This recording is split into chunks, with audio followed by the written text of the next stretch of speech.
Morning mga kaibigan. Wala akong almusal, so ito, magluluto ako ng itlog. Di naman ng doktor kahit kung 1 or 2 eggs in a day would be okay. O naman, hindi naman every day. Tignan natin. Sabay ko na kasi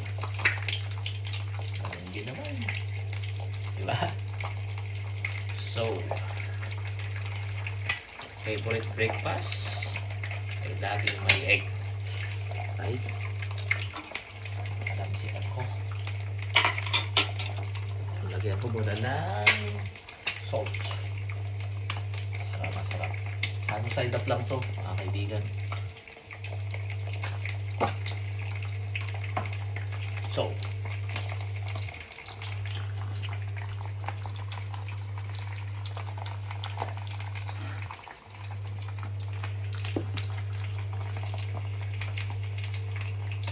good morning.